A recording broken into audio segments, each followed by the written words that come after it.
राम राम भाइयों। आज है दूसरा दिन और हम पढ़ने वाले हैं हमारे बाकी के टॉपिक्स, मतलब बेसिक ऑफ एचटीएमएल के बाकी के जो बचे हुए हमारे थे दो चार टॉपिक्स। वही लास्ट डे हमने 10 तक कर लिया था, मतलब टेबल तक कंप्लीट था। आज हम लोग देखेंगे फॉर्म्स कैसे बनाएंगे। ठीक है।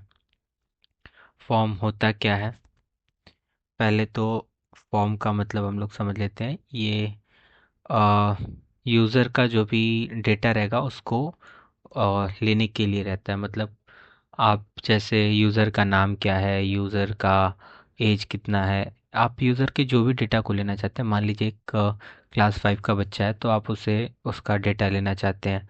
तुम्हारा नाम क्या है, कौन से क्लास में पढ़ते हो। तो आप एक स्कूल का वेबसाइट बना रहे हैं तो वहाँ पे क्या क्या ले सकते हैं, नाम, क्लास, यही सारी चीज़ें ले सकते हैं। या फिर अगर आप लॉगिन पेज बना रहे हैं तो वहाँ पे यूज़र का आईडी, पासवर्ड, यही सब लेंगे। तो सेम यही चीज़ है।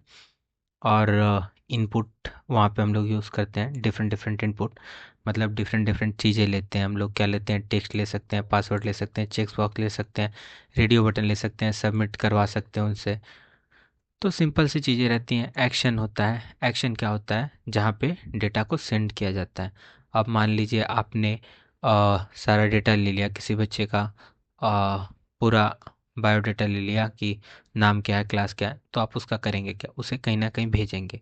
भेजेंगे कहाँ, वेरिफिकेशन के लिए या फिर स्टोरेज के लिए कि उसका डेटा अब रखा जाए, ताकि बाद में कभी भी नीड पड़े तो उसको यूज़ करें।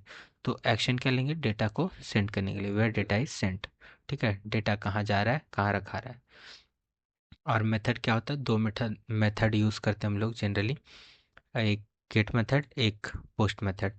गेट में क्या रहता है कि ऊपर में ही नेविगेशन में ही सब लिखा जाता है, और पोस्ट में आपके अंदर में सब जाता है। तो ये हम लोग वहाँ पे मैं आपको करके दिखाता हूँ सारे एक एक चीज़ का, आपको आराम से प्रॉपर विजुअलाइजेशन करके दिखा देता हूँ। ठीक है।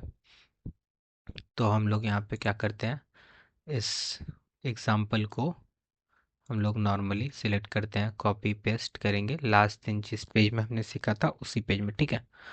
तो चलिए शुरू करते हैं। ये एग्जाम्पल वाला हमारा एचटीएमएल पेज। Okay, great. तो यहाँ से हम लोग निकलते हैं। हम लोग इसको कहाँ पे खोलेंगे, हम लोग इसको यूज़ करेंगे विजुअल स्टूडियो से। Let's go. अब यहाँ पे टेबल के बाद इसको सेम बॉडी के अंदर में पेस्ट कर देते हैं। ठीक है। यहाँ पे आ गया। फॉर्म का एक्शन क्या है, सबमिट डॉट पी, और मेथड क्या है, पोस्ट। अब हमने तो पीएचपी का कोड लिखा ही नहीं है, तो एक्शन होगा कहाँ से। तो जब हम लोग ये मेन काम करेंगे, जब हम लोग उसको पीएचपी मतलब पीएचपी लिखेंगे, तब उसमें होगा कि ये सबमिट डॉट पीएचपी के अंदर में कैसे जा रहा है। ठीक है। फिलहाल के लिए यहाँ पे हम टाइप देखिए, जब लॉगिन का टाइप होगा तो यहाँ पे सबमिट होगा, और वैल्यू क्या होगा, लॉगिन होगा। वैल्यू मतलब वहाँ पे क्या नाम लिख के आएगा। आप जब बटन पे क्लिक कीजिएगा तो वहाँ पे बटन पे लॉगिन लिखा रहेगा, ना कि सबमिट। और पासवर्ड का नाम क्या हमने रखा है, यहाँ पे पासवर्ड का नाम रखेंगे। यहाँ पे टाइप क्या है, पासवर्ड, और उसका नाम क्या है, पासवर्ड। मतलब बटन का नाम क्या है, और यहाँ पे बटन का वैल्यू क्या है। वैल्यू और नेम सिमिलर टाइप होते हैं, बट क्या होता है ना कि आप कहीं कहीं पे अ, मतलब एक्शन ले रहे हो, कहीं पे आपका एक्शन हो रहा है, तो एक्शंस के अंदर में आप वैल्यू रखते हैं, ना कि नेम। ठीक है। तो यहाँ पे ये दो डिफरेंस है। और यहाँ पे जब हमने सबमिट किया, यहाँ पे देखिए मेन, जब हमने यहाँ पे एक्शन किया सबमिट डॉट पी, तो इस सबमिट का बात नहीं हो रहा है, ये सबमिट डॉट पी बोल के फाइल है, उसके अंदर में ये सारी चीज़ें चली जाएंगी। और यहाँ पे मेथड पोस्ट है, मतलब ये सारी चीज़ें सिक्योर रहेंगी। और गेट में रहेगा तो आप आराम से कोई भी यूज़र देख पाएगा। मैं इसको सेव करके दिखाता हूँ फिलहाल के लिए। ये जब हम पीएचपी करेंगे तब मैं आपको वहाँ पे बेटर तरीके से दिखा सकता हूँ। ठीक है। अभी हम क्रोम में इसको खोलेंगे। यहाँ पे देखिए, यहाँ पे यूज़र से नेम ले सकते हैं, जैसे कि ये मेरी ईमेल एड्रेस, कॉन्फिडेंशियल थोड़ा सा। यहाँ पे मैं अपना नाम दे देता हूँ, यहाँ पे पासवर्ड मैं दे देता हूँ कुछ भी, और लॉगिन करने की कोशिश करता हूँ। देखिए यहाँ पे सबमिट डॉट पेज पे है। अगर मैं इसको गेट मेथड करता तो यहाँ पे ही सारा डेटा आ जाता, सबमिट डॉट पीएचपी में नहीं जाता, मतलब वहाँ पे जाता बट यहाँ पे भी सब कुछ शो कर देता। मैं आपको एक यहाँ पे सिंपल सा कोड में चेंज करके दिखा देता हूँ। इसको गेट कर देते हैं जी, गेट। इसको हमने क्या करना है, सेव करना है, तो कंट्रोल एस कर देंगे और ये हो गया हमारा सेव।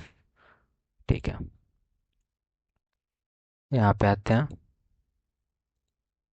हम्म, इसको रिफ्रेश कर लिया। यहाँ पे मैंने ये डाल दिया, नेम में ये नहीं डालते हैं, और पासवर्ड में कुछ भी। तो यहाँ पे देखिए यूज़र नेम दिखा रहा है और पासवर्ड भी दिखा रहा है।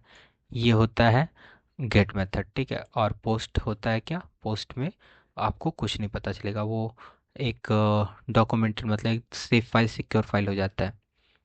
समझ गए? जैसे हम पोस्ट ऑफिस के थ्रू अगर अपने लेटर्स को भेजते हैं तो वो कैसे एकदम सिक्योर हो जाता है, उसको कोई और नहीं पढ़ सकता है।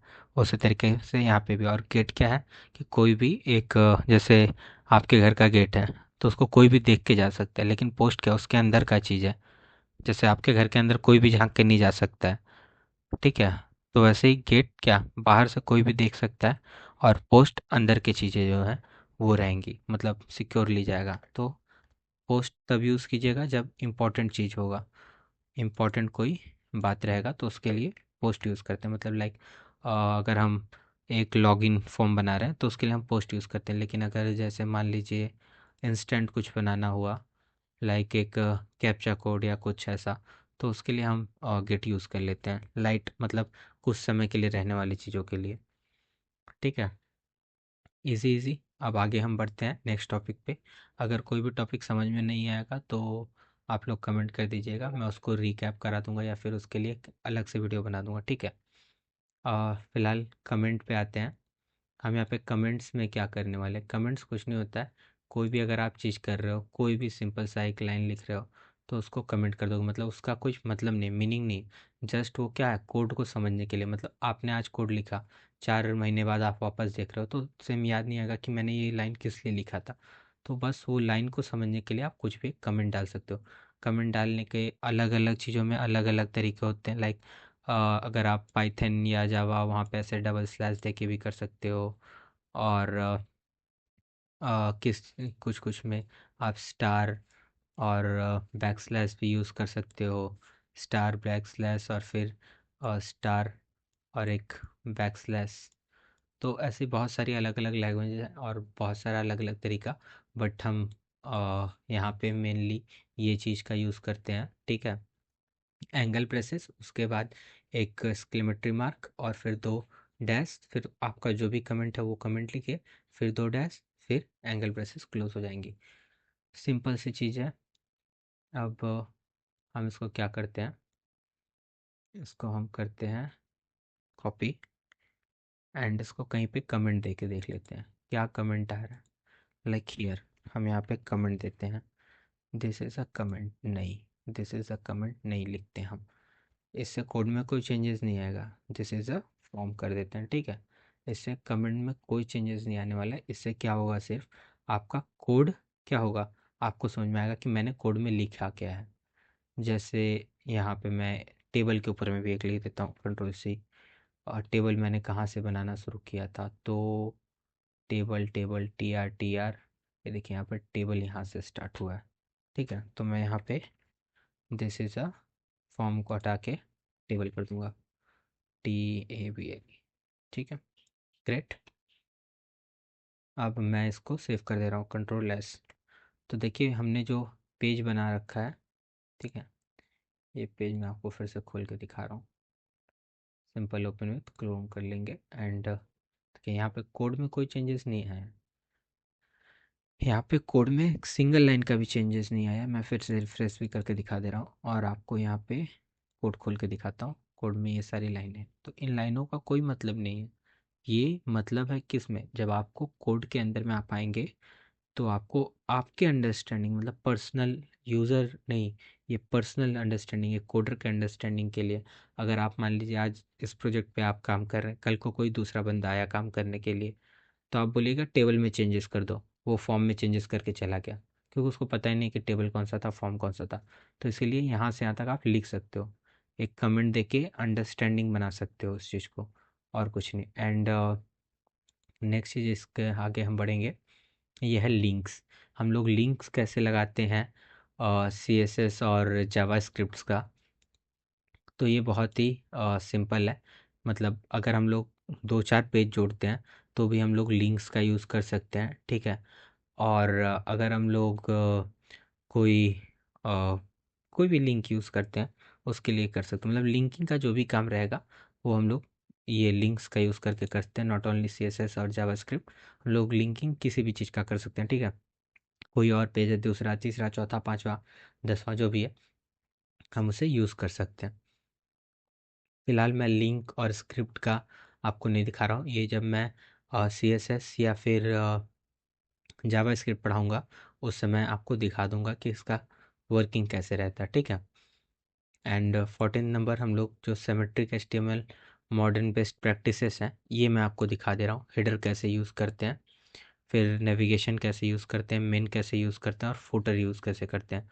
फुटर मतलब एकदम लोअर पार्ट किसी भी वेबसाइट का, हेडर मतलब अपर पार्ट किसी भी वेबसाइट का। नेविगेशन मतलब मेन्यू कैसे नेविगेट होगा, ऊपर नीचे होगा, दाएं बाएं होगा, कैसे होगा। और मेन कंटेंट जो रहेगा उसके लिए मेन का यूज़ करते हैं। मैं हेडर आपको यूज़ करके दिखा रहा हूँ कंटेंट में। Header, control C. हेडर हम लोग कहाँ पे यूज़ करेंगे, हेडर हेड के नीचे, ठीक है। हेड के नीचे हम लोग यहाँ पे हेडर यूज़ कर लेते हैं,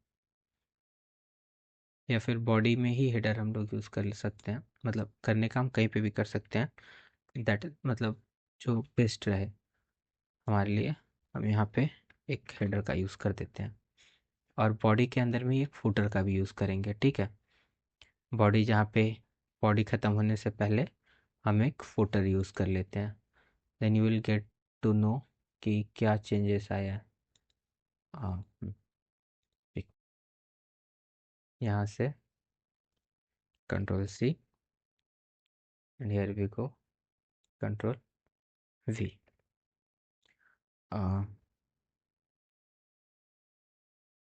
कंट्रोल एस। एंड फिलहाल मैं आपको दिखा रहा हूँ, पहले वेबसाइट में कोई भी हेडर या फुटर नहीं था। जब मैं रिफ़्रेश करता हूँ आप देखिएगा यहाँ पे एक हेडर आ गया है, ठीक है, वेबसाइट हेडर बोल के। और नीचे में फुटर इन्फो ये बोल के जो आया है, मैं इसको चेंज कर दे रहा हूँ। लाइक यहाँ पे होता है कि ऑल कॉपीराइट रिसीव, या फिर कुछ भी ऐसे ऑल कॉपीराइट, ये देखिए रिसीव 2025 वॉट एवर, ये हो गया, ठीक है। या फिर ऐसे लिख सकते हो @ ये देखिए, ऐसे कुछ लिखा रहता है वेबसाइट्स के नीचे में। अब इसे लोग हेडर फुटर बोलते हैं। लेट्स सी, हाँ, ये आ गया। कहीं कहीं पे आपको मिडिल में रहेगा, तो हम लोग मिडिल में कैसे लेके जाएंगे इसको, ऑर्गेनाइज करके कैसे रखेंगे, सब कुछ मैं आपको इसके नेक्स्ट वीडियो में समझाऊंगा, जहाँ पे हम लोग CSS और जावास्क्रिप्ट सीखते रहेंगे। तो मेन चीज़ हमने अभी तक क्या पढ़ लिया है, हमने पढ़ लिया है कि HTML में क्या क्या होता है। HTML का हमने डेफिनेशन जान लिया है। हाइपर टेक्स्ट मार्कअप लैंग्वेज क्या होता है, इसकी हमने एक एक चीज़ लाइक हेडिंग्स, पैराग्राफ्स, लिस्ट और लिंक, इमेज, टेबल, फॉर्म और सिमेट्रिक टैग्स, लिंकिंग, और क्या जितने चीज़ें थे सारे हमने कवर कर लिए हैं। नेक्स्ट वीडियो में मैं आपको बता दूंगा कि CSS कैसे लिखते हैं, और CSS के यूज़ कहाँ कहाँ पे हैं। एंड उसके बाद हम लोग जावास्क्रिप्ट के तरफ बढ़ सकते हैं, ठीक है। तब तक के लिए टाटा बाय बाय। एंड आप लोग प्रैक्टिस इसको करो। और जो भी आप लोग को लग रहा है कि सर मुझे ये प्रॉब्लम है, वो प्रॉब्लम है, ये नहीं समझ में आया, वो नहीं समझ में आया, तो उसको कमेंट कर दो।